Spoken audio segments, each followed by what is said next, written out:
Jumping on points. What are they and where are they? It's always a question I've had a hard time answering because there are so many answers, but all wrapped up in one simple answer, which is just do it. That's of course from the reader perspective. Pick a point and go from there. Let your interests guide you. Now of course that makes us feel like very unhelpful, wishy-washy advice. So instead of waxing poetic, I thought I would share with you a jumping on point that I had for the Fantastic Four. They've been on my mind lately. I've been reading a lot of them. And so I was thinking back on how they became one of my favorite teams and what was it that got me into them. And I thought I would share that with you. And also ask what you need for a jumping on point. For me, when I looked back, I realized my jumping on point was for a run that was not that well received. And yet for me, at the time a filthy casual, it launched a lifelong love of the first family. And now I'm going to share that story with you. Greetings comic lovers and welcome back to Casually Comics, the channel where we chat all things comics, reviews comics new and old, to history to anecdotes, to really wherever our whims take us. I'm Sasha and I guess today it's story time. And today we need to talk about Fantastic Four #1 from 2014. The run by James Robinson, art in this issue Leonard Kirk, inks Carl Kessel, and the colors Jesus Abertov. A comic which opened with the pitch that was going to be the downfall of the Fantastic Four. The first issue story title is The Fall of the Fantastic Four Part 1. It has them in bright orange costumes rather than their traditional blue. It was smack dab in the throes of the Marvel Now time period where the status quo of who were the core heroes was being shaken up, and it ended up having to tie into an event going on at the time, Original Sin. The Watcher was murdered. Who killed him? Who killed Uatu? During this event, the origins of characters that you thought you knew were altered, or there was some kind of secret in their deep past. Twists, ooh la la. What if the radioactive spider had bitten someone else and then created Silk, and then there was that period where they couldn't stop making out because of pheromones?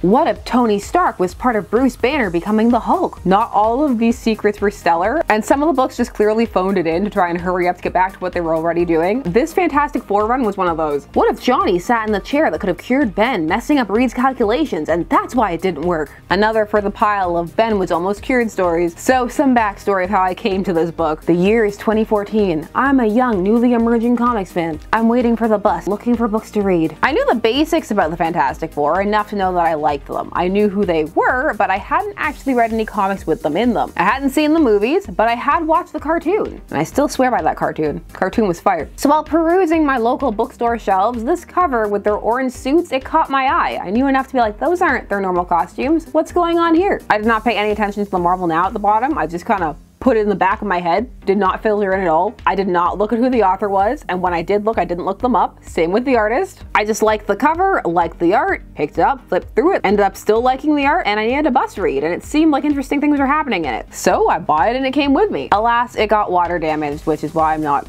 holding it up for you. One day I will replace it. You'll get to see the digital images instead. It's not impossible to find now, but it's a bit more expensive than I would like. It's a little out of print. It's not the most popular run. I will pick it up again though, because it was a run that I ended up really enjoying, even though it had a super cliched ending. So this book is not the most beginner-friendly book. It was not going out of its way to be accessible to new readers, and yet despite that, it very much was for me. Because it explains what's going on so you can follow it, and the things I didn't understand or didn't know, I just went and looked up. I wanted to know. At this point, I didn't even know that Reed and Sue had kids, and that's how it opens up. And I was instantly hooked. Franklin and Valeria, my wonderful children. I write this in the hopes that one day it will help you both better understand the events unfolding around the family at this present dark time. But even as I put pen to the page, I admit I find it hard to fully grasp everything that's happened. It then went into how the Fantastic Four are not doing well. Things are falling apart, and well, I needed to know why, what happened. Now from there for the first little bit, it's a fairly standard issue. The team fighting villains as they do, but then it got to this quiet moment. This small exchange between Reed and Sue that absolutely hooked me. It floored me, and it's still one of my favorite moments. Sometimes I just think about it and remember that it happened. Now, I am all aboard the joking about Sue and Namor trait. I am riding it first class. I'm also on the if you wanted to, you can make a really credible case for this trait, and will continue to be there because it's fun. But there is a lot to be said for the nuance and maturity you can bring to Reed and Sue's relationship when done correctly. And it's a relationship I really enjoy seeing depicted. That's right, I like both, living life on the edge. I think they're both interesting for different reasons. So for this scene, we see Sue and Reed in the Baxter building, and Sue is just profoundly sad. And we learn, me for the first time, that Valeria has left to be with Dr. Doom. I had no idea about Valeria's complicated past at this point when I first read this all those years ago, but this made me really curious. Why would their daughter want to be hanging out with Dr. Doom? I ended up going down a rabbit hole of research. I learned how Doom helped deliver her, the first miscarriage, the time travel version, all that stuff. But all of that interest and that journey was launched here in these panels. Every iota of me is yearning, aching to fly Latveria and bring her back.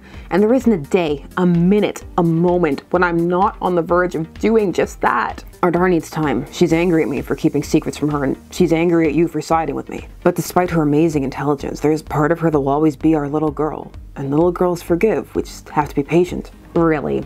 What academic journal did you pry that little nugget out of? Don't be mean. There's something so raw and real about this exchange. It's a really good moment for both of them. And the more I learned about Reed and Sue, particularly Reed, the more it stood out to me. Let's get deep on Reed. And if you have a different read on Reed, let me know down below. Reed, for all of his scientific and academic brilliance, is not always the most adept emotionally. In fact, he can be abrasive and neglectful. He's a man with great ambition, which can sometimes tend towards the dangerous. And the ranking of things that are important to him, he doesn't put his family first. That's not to say they're not top priorities. They are paramount, but there are others, and it's been shown time and time again that he will prioritize those other things over them, particularly when it comes to safeguarding the universe and new inventions and the like.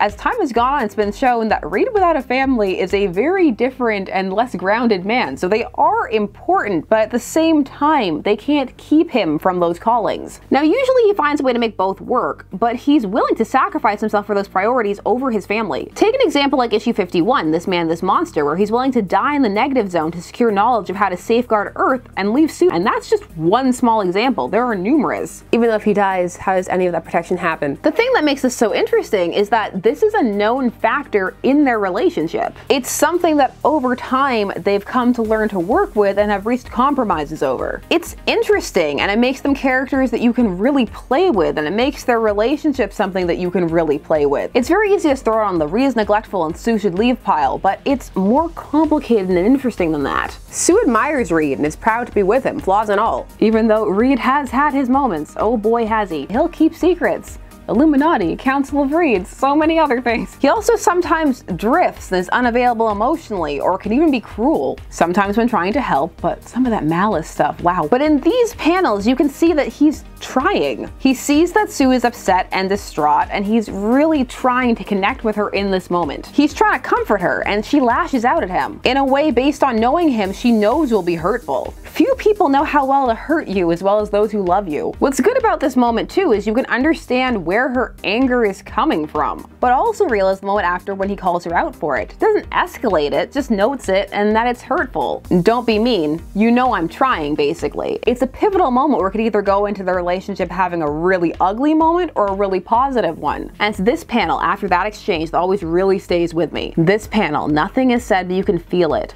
All that pain, and for a moment she's just holding it in, holding in this decision and everything. What is she going to do? She's just feeling so much, and she has a choice in that moment. She could take all that anger and pain and throw it at Reed, just relieve it for a minute. And some of it would even be warranted based on how Valeria left, while some of it would be her redirecting some of her own anger at herself. But instead, she makes the choice to come together and be comforted by him. To come together and use it as a moment to become stronger and bond with each other over the sadness that they both feel and the fact that they're both reaching out to each other and trying to make the best of it. Because ultimately, they love each other. It's a choice that if you've been in a relationship you may recognize, and it doesn't have to be a romantic relationship. Just the, okay, what means more to me? This relationship and what this person means to me, or how angry I am right now. It showcased such a familiarity and comfort and maturity as well as commitment to each other. I don't know, it hit me. These panels in this series, from characters that I had never read before, yet alone read consecutively, tied to a moment with roots in a prior run I had never read, focusing on a character I had just learned existed. This was my entry point to the Fantastic Four, and not just into exploring them, but loving them. Seeing the complexity of this relationship, it just got to me, and it made me want to read all the Fantastic Four I could find. And luckily for me, the team was complex, and it paid off, and I found even deeper and more interesting moments. They had such interesting relationships and adventures, and the more I read, the more I liked, until I ended up with tomes. Let me get my tomes. Hold on. I'm just grabbing a few tomes, not all of them. These are just some of the first tomes that I have of some of the big runs. I can't pick up the 2s, and in some cases the 3s at the same time, but here they are. Yay, my back. Now the funniest moment for me after getting into this initial run that I got into was then going online. I I decided to venture there because I've always enjoyed online discussions and online fandom. It's part of how I enjoy our work, or don't, depends how fraught it is. But when I went on some of the forums, I don't even remember which anymore. I don't even think they exist anymore. I was met with people bashing the heck out of this run. It was stupid, what were they doing, bring back the blue, ew, James Robinson, he killed Leanne Harper over at DC, cry for justice, which I did read later on. So, well, what did I do? Well, I chuckled to myself, went, well, I liked it, and kept reading. Ultimately, it didn't matter. I didn't need other people to enjoy it for it to be something I enjoyed and have awakened something in me. It would have been nice to people to chat with, sure, but I had a new comic team to love, and that was fun enough. I met so many characters through this run. There was a whole trial of Reed. It had a bunch of flashbacks, so I learned about past events that at the time I wasn't aware of. They did not have editor's notes, so I had to figure it out, but I did thanks to some very, very clunky internet searches. Things like that issue where the Thing fights the Incredible Hulk. Fantastic Four, help.